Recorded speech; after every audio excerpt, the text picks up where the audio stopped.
Olá para você que nos acompanha, chegando com mais uma edição do Jornal 104 FM nesta segunda-feira. Bom, a reforma da Previdência proposta pelo governador Romeu Zema altera uma série de pontos para os novos servidores que vão ingressar no governo de Minas Gerais e cria também regras de transição para os servidores atuais para que eles possam se aposentar. Dentre algumas dessas mudanças, podemos destacar a idade mínima para a aposentadoria para os servidores públicos do Estado. Homens se aposentam hoje com 60 anos e as mulheres com 55.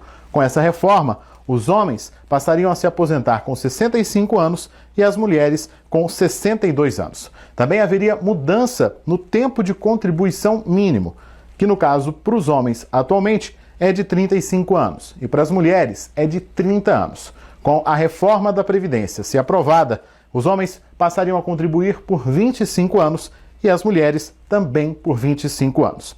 Outro detalhe importante que a gente tem que ressaltar com essa reforma da Previdência é com a idade mínima para os professores. Os homens hoje se aposentam com 55 anos e as mulheres com 50.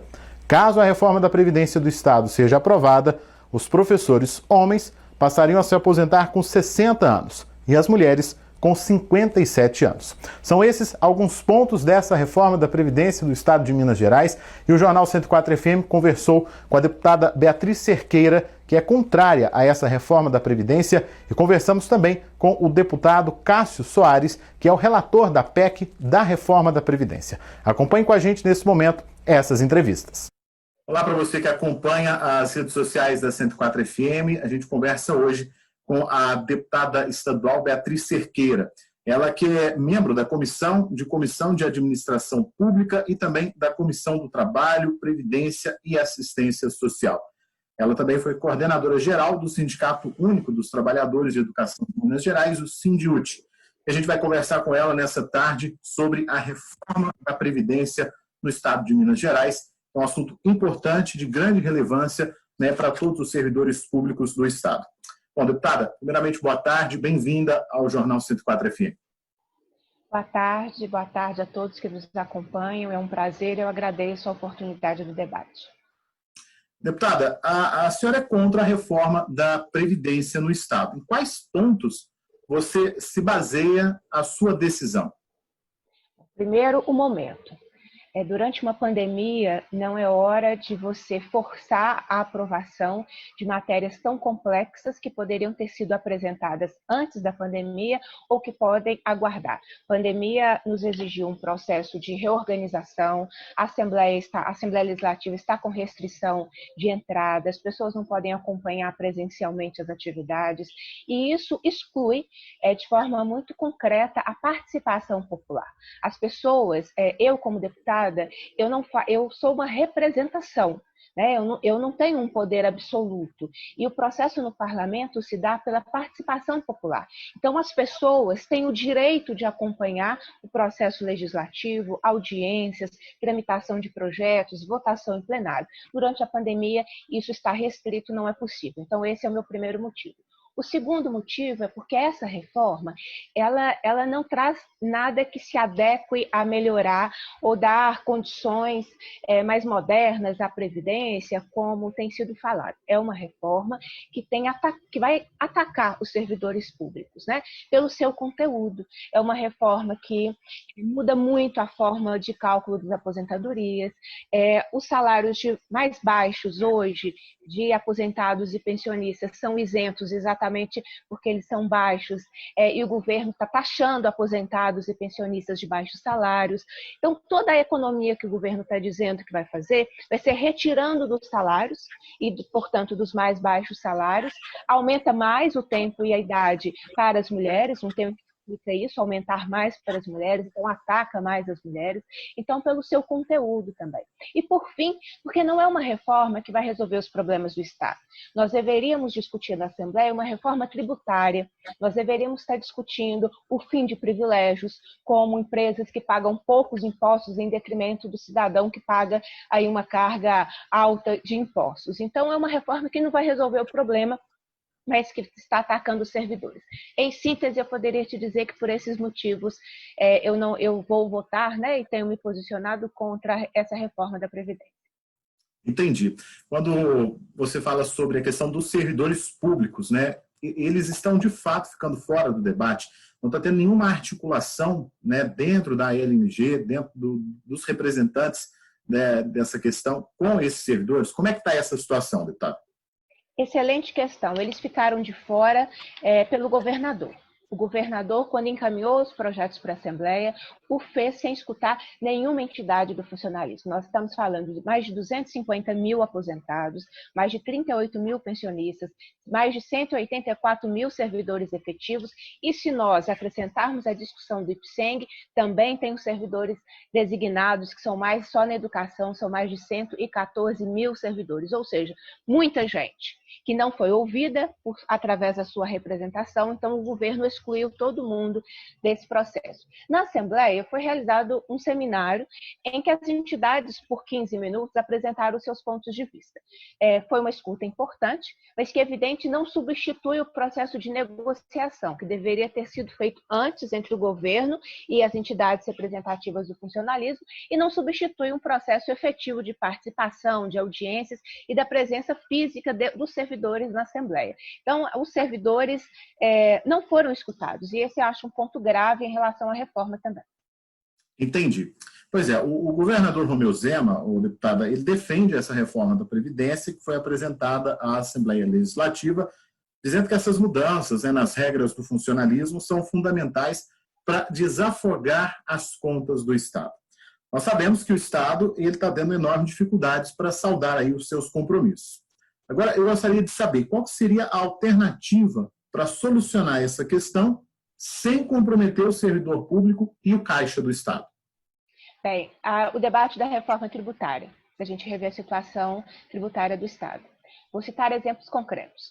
Este ano, 2020, está previsto no orçamento do Estado 13 bilhões de reais de isenções de impostos ou renúncia de receita. Ou seja, o Estado está abrindo mão de arrecadar esse imposto de pessoas jurídicas. Isso nós poderíamos rever. Uma situação concreta. As locadoras de carro pagam 1% de IPVA. Você paga 4% se você tiver um automóvel. Por que você paga mais que a locadora?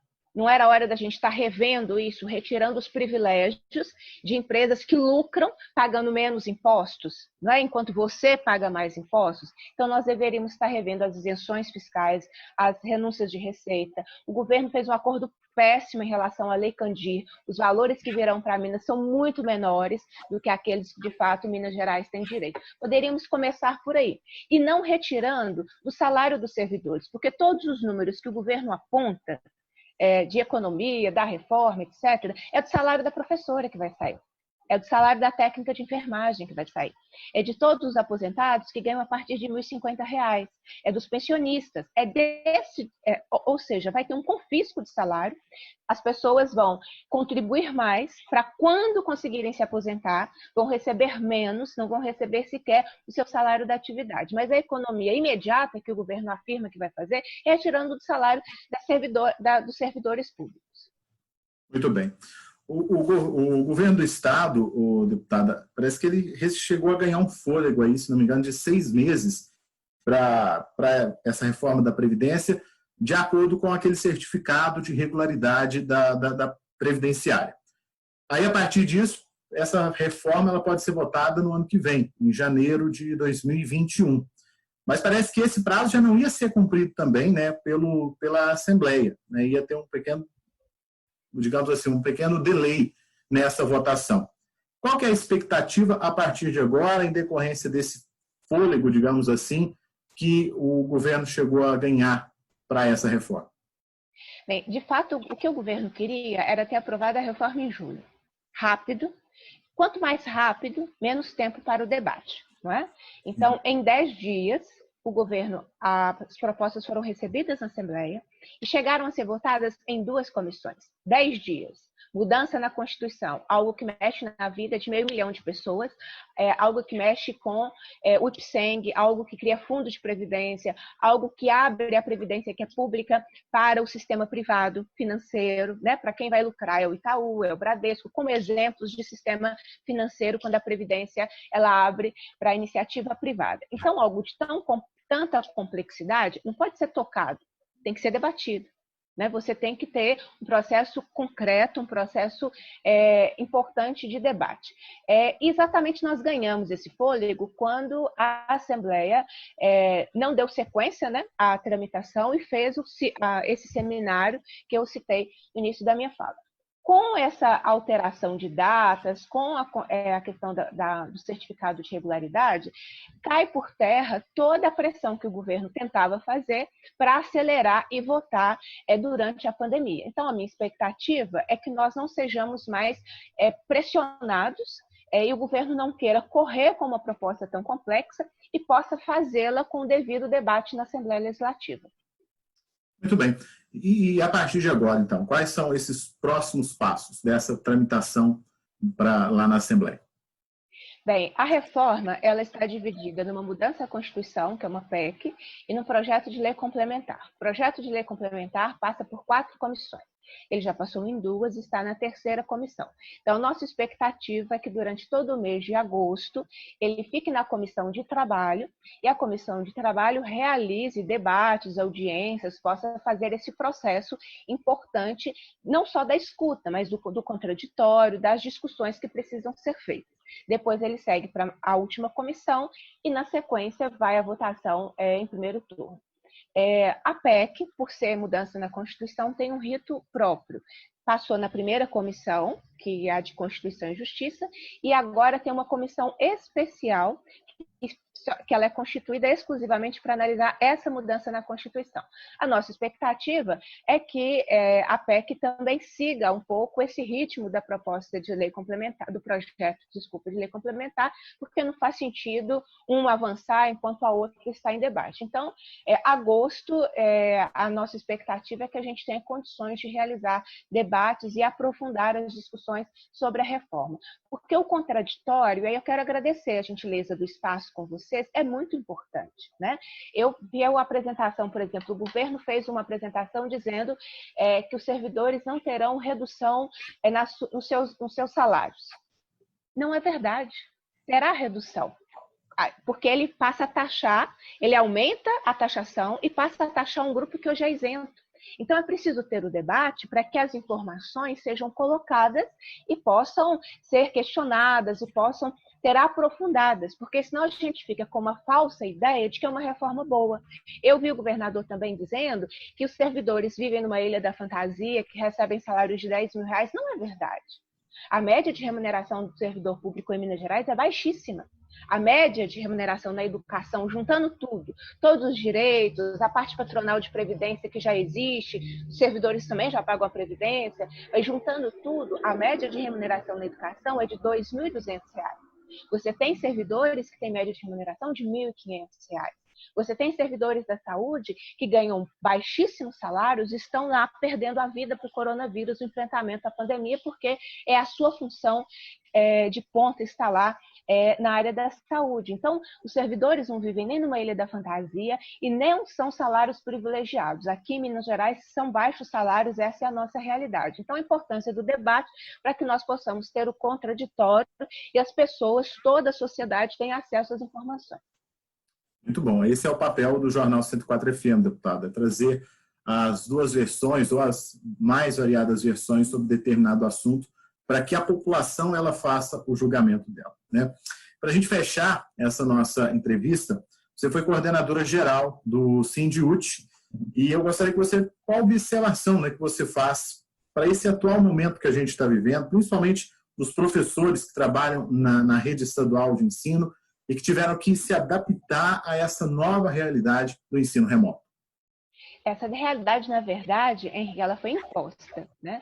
Não teve um diagnóstico para saber as reais condições que cada professora tinha. Os salários são parcelados, então ela teve que comprar um pacote de internet, ela teve que comprar um celular, ou ela teve que consertar o computador para se adaptar por sua própria conta, porque o Estado não forneceu as condições. As pessoas estão trabalhando mais, porque a pandemia exige mais, principalmente das mulheres, tem um acúmulo maior em relação às mulheres, então com certeza nós já estamos vivendo um processo maior de adoecimento da categoria. A categoria não é escutada na elaboração dessas políticas, isso eu acho grave. há uma transposição da sala de aula para a tela do computador, para o trabalho remoto, não são a mesma coisa. Como há também uma transferência da responsabilidade do Estado para as famílias. As famílias não estudaram, as famílias não são professoras. A professora é insubstituível. A escola fisicamente é insubstituível porque ela é um lugar de aprendizagem. Então é preciso a gente ter esse cuidado e ter a preservação do papel docente, porque ele é fundamental no processo de ensino-aprendizagem. E ter o que nesse momento é muito difícil, mas compreender que nós teremos condições de reorganizar o tempo escolar. Nenhum ano está perdido. Todo ano é reorganizado, todo ano é readaptado. O que nós precisamos, neste momento, é cumprir as determinações que possam dificultar ou impedir, eu acho que o ideal seria impedir o avanço da Covid-19, porque está matando, está fazendo colapso no sistema de saúde, as pessoas começam a não conseguir entrar no hospital, né? Porque o colapso é isso, para qualquer outra doença, não apenas para a Covid-19. Então, nós precisamos, nesse momento, juntar forças para superar esse momento da pandemia, porque o tempo do retorno presencial das escolas vai acontecer quando nós tivermos condições para isso, e nesse momento é fundamental a preservação da vida. Então, assim, existe um conflito, porque os sistemas de ensino querem trazer uma normalidade que ela não existe, isso estressa profissionais e famílias que se sentem tensionadas, pressionadas a dar conta daquele processo que não é responsabilidade dela. Então, a gente precisa ir com muito cuidado, com muita responsabilidade, com muito respeito às comunidades e aos profissionais da educação, achar aí o caminho desse processo. Mas é fundamental o distanciamento social, é fundamental nós diminuirmos a mobilidade o máximo possível, por isso que as aulas foram suspensas, para impedir que o coronavírus tenha essa expansão e essa capacidade de letalidade que nós estamos vivendo na sociedade brasileira e mineira nesse momento. Muito bem. Deputada, quero agradecer esse momento com a gente, essa conversa, né? Como você mesmo disse, importante o debate do assunto, e conte sempre com a 104 FM nesse momento tão importante que a gente está vivendo. Eu agradeço mais uma vez a oportunidade do debate, eu acho que ele é fundamental para que as pessoas formem a opinião, né? Então, o contraditório é muito importante, o papel que vocês exercem é fundamental para que isso aconteça. E contem sempre com o nosso mandato nessas pautas em defesa da educação, dos serviços públicos. Quando eu defendo servidores públicos, eu estou defendendo serviços públicos, então eu tenho certeza que eu estou defendendo a população, porque quem presta o serviço público à população é este servidor e essa servidora, que precisam ser respeitados, valorizados e preservados, né? E não sendo atacados em seus direitos, como é o debate da reforma da Previdência que nós acabamos de ter aqui. Muito bem. Beatriz, muito obrigado, então, por falar com a gente. Uma excelente semana e, a qualquer momento, a gente volta a se falar em outra oportunidade.